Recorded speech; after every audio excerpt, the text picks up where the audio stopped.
The ghost who stole $550 million.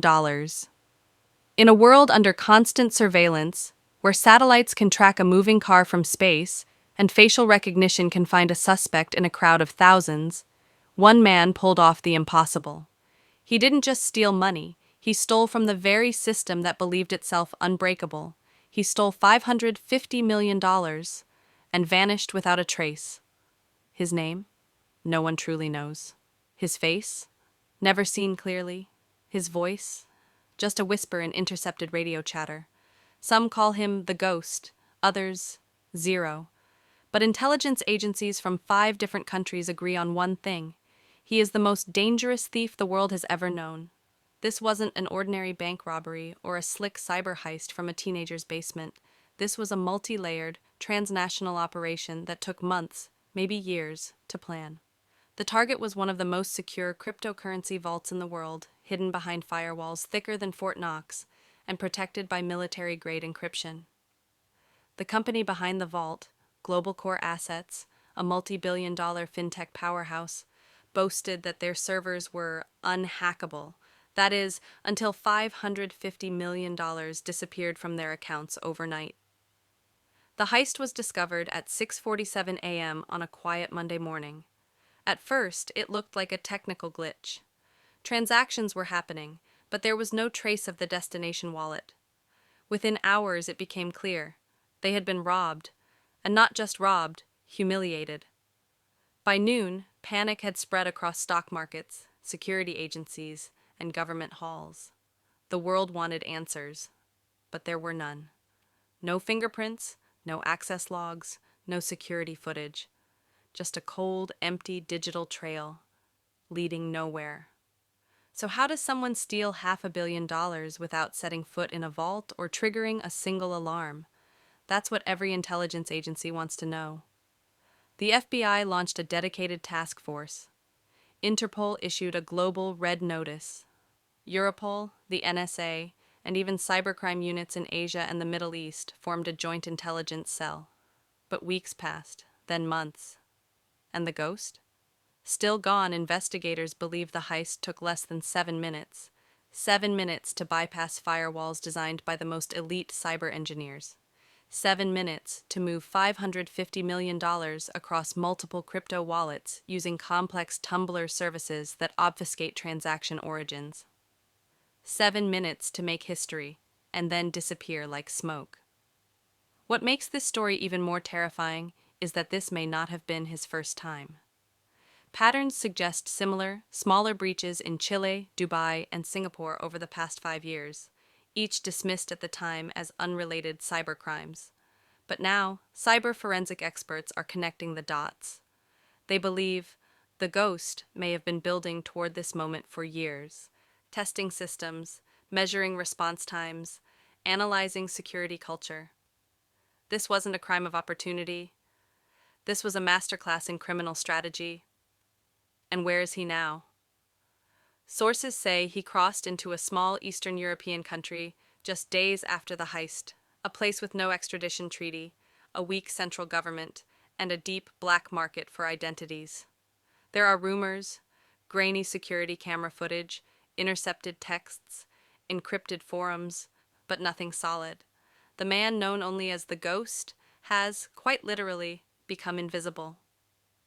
Meanwhile, law enforcement continues to scramble.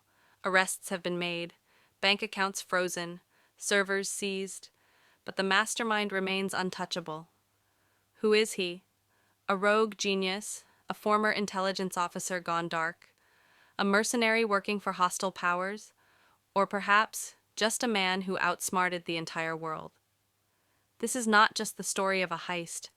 It's the unraveling of everything we thought was secure. It's a challenge thrown in the face of global security, a riddle without a key, and the chase has just begun. The master plan and execution. To pull off a $550 million heist in under 7 minutes isn't just daring, it's near superhuman. But when investigators began retracing digital footprints and analyzing the faint echoes left behind, a terrifying truth began to emerge. This wasn't an act of luck. It was the final move in a meticulously orchestrated operation, likely years in the making. The ghost didn't walk into a vault with a gun. He walked through the blind spots of digital infrastructure, through algorithms and outdated systems no one thought to question. He understood not only how the technology worked, but where humans made mistakes. And that's where his plan began. It started with surveillance, not physical, but cyber intelligence gathering. Over 18 months prior to the heist, unknown individuals began probing Global Core Assets systems. The intrusions were small, almost insignificant. A misconfigured firewall here, a test email there. No one noticed. But these weren't attacks. They were measurements, designed to test response times and map the architecture of Global Core's digital vault. Then came the infiltration phase. It is now believed the ghost gained access through a supply chain vulnerability, a third-party software update tool used by Global Core that unknowingly carried a backdoor. This method was eerily similar to the infamous SolarWinds breach in 2020, suggesting not just hacking skills, but knowledge of real-world cyber espionage tactics inside the system. The ghost didn't steal, not yet. He watched. For weeks, maybe months, he observed internal operations, identified key personnel, and learned the routines of the cybersecurity team. The precision of the final strike makes many believe he had access to internal emails, schedules, and perhaps even physical security systems. This raises a chilling question. Was it an inside job? While no employee has been formally charged, investigators believe the ghost may have coerced or recruited at least one person on the inside, someone who unknowingly or deliberately helped disable key security protocols just long enough for the heist to go unnoticed. On the night of the attack, at precisely 3:14 a.m. UTC, the vault's transaction log began recording a series of automated instructions. The ghost had deployed a custom-built AI-based exploit tool, something analysts have described as beyond state-level tech. It mimicked legitimate system behavior so perfectly that no alarms were triggered. Simultaneously, multiple proxy servers and VPN layers were activated, bouncing his signals across more than 30 countries in real time. But the most shocking part? The funds were not transferred to a single wallet. Instead, they were fragmented into thousands of microtransactions, funneled through decentralized crypto mixers, DeFi platforms, and cold storage wallets, a tactic designed to obliterate traceability. The digital paper trail was scrambled before anyone even realized the money was gone. The entire operation, from breach to exit, took just 6 minutes and 54 seconds. No guards, no gunfire, no alarms, just silence. And then, emptiness. Experts say this wasn't the work of a lone hacker in a basement. The operation required military-grade coordination and global resources.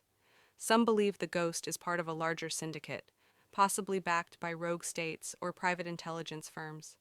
Others argue he's a solo genius with connections to the dark web's most elite circles. Regardless, what's certain is this: the plan was flawless. Every second accounted for, every weakness exploited, and every clue erased. Not a single cent has been recovered. Not a single mistake was made. The ghost didn't just rob a vault, he redefined the rules of cyber warfare. Intelligence and police failure. When Global Core Assets reported the $550 million theft, it didn't take long for the case to escalate beyond corporate loss. Within hours, alerts were issued across global financial systems. National security councils were briefed. Governments understood immediately. This wasn't just a robbery. It was a direct strike against global digital infrastructure, and they had no idea who did it. The first response came from the FBI's cyber division. Agents were deployed, systems were locked down, and internal logs were seized. Simultaneously, Interpol issued a global red notice, alerting border agencies, financial institutions, and cybercrime units in over 190 countries. Within 48 hours, Europol, the NSA, GCHQ, and several cybercrime task forces in Asia and the Middle East had joined a joint task force. On paper, it looked like an unstoppable wall of intelligence might finally close in, but what they didn't realize was this: the ghost was already 10 steps ahead. The first cracks appeared in the forensic analysis. The logs had been tampered with, not deleted, which would have raised red flags, but restructured, rewritten in a way that looked authentic. Even with state-of-the-art digital forensics, analysts couldn't determine the exact moment of breach. There were no foreign IP addresses, no brute force attacks, no error reports. It was as if the system had opened its own doors. Then came the network mapping. Over 4,000 crypto wallet addresses were identified, each receiving fragments of the stolen funds. But tracking them was nearly impossible. The Ghost had used decentralized finance platforms to shuffle the money in real time. Wallets were spun, split, and dissolved across blockchains that don't require identity verification, in jurisdictions where enforcement is weak or non-existent. Every lead died within hours. So why did the world's best intelligence agencies fail? Part of the answer lies in the complexity of digital sovereignty. Crypto transactions don't respect borders. They happen outside the traditional banking system, often in countries with little cooperation with Western agencies. Every agency was only seeing part of the puzzle, and bureaucratic red tape slowed coordination. By the time requests were processed, the Ghost had already moved on. But more troubling was the theory of inside betrayal. Leaked documents from a confidential NSA memo suggested that someone inside Global Core, or possibly inside one of the investigating agencies, may have been feeding information to the Ghost. Search warrants were compromised.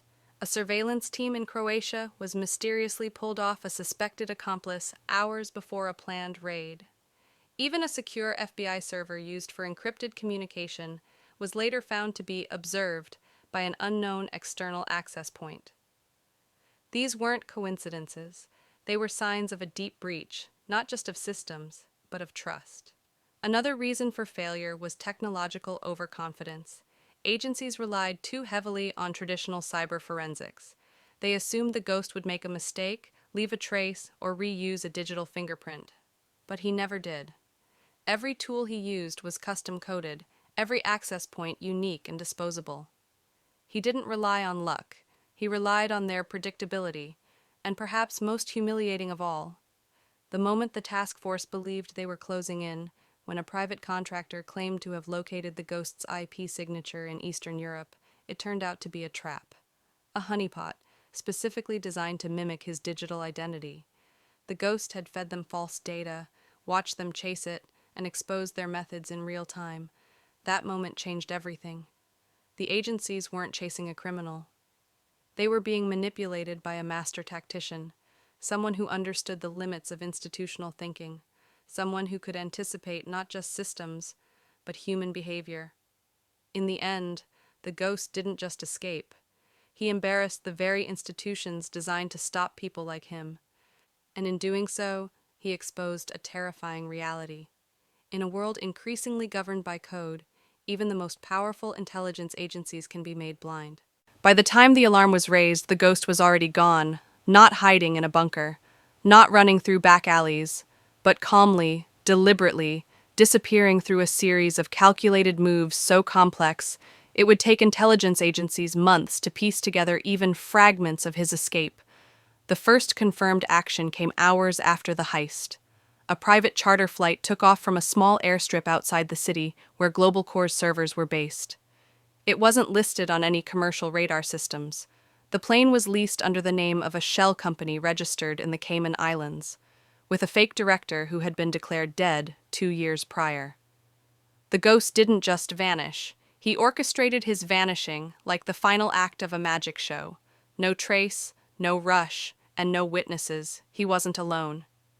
Surveillance footage from a fuel station near the airstrip caught a brief glimpse of a man fitting his general build, accompanied by 2 individuals, both dressed as airport maintenance workers.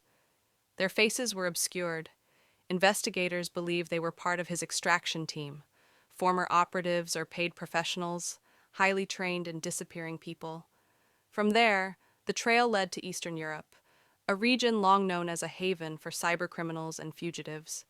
Intelligence reports placed him in a small, landlocked country with no formal extradition treaty, a fragile political system, and a deep black market economy. A country where, if you know who to bribe and how to vanish, you can become a ghost in real life. By the time Interpol issued its red notice, the ghost had already changed identities. Not once, but multiple times he used forged documents so flawless they were indistinguishable from real ones, even under UV light and biometric scans. Passports, driver's licenses, medical records, even digital vaccination history.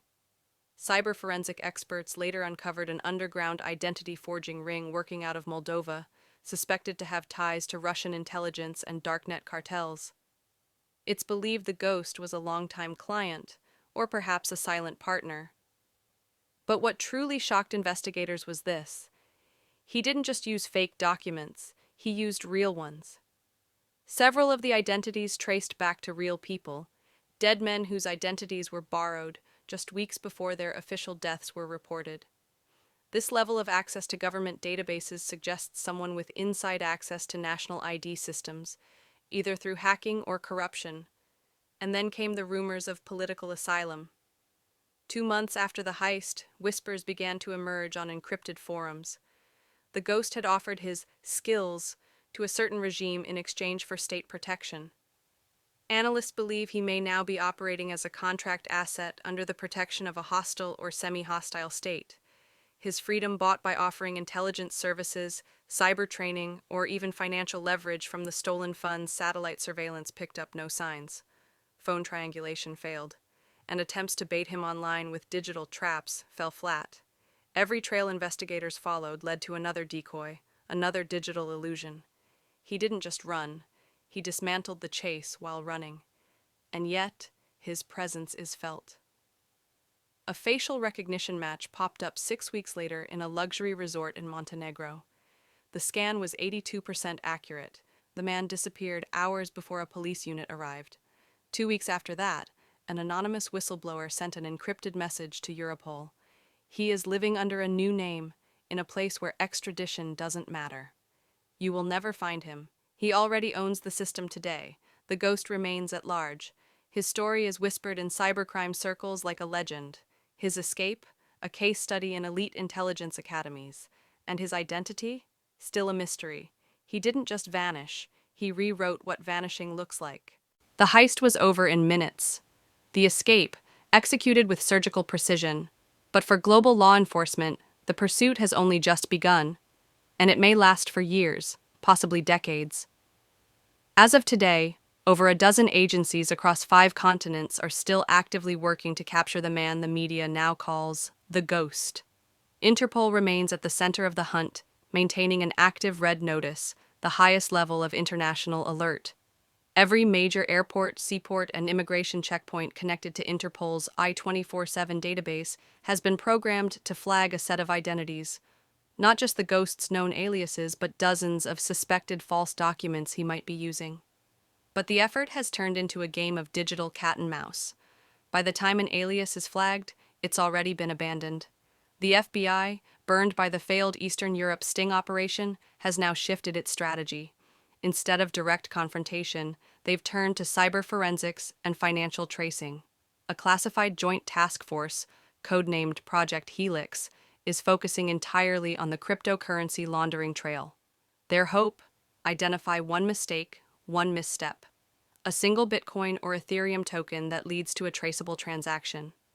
But so far, every wallet associated with the heist has been either emptied, mixed through anonymizing protocols, or moved into cold storage off the blockchain grid.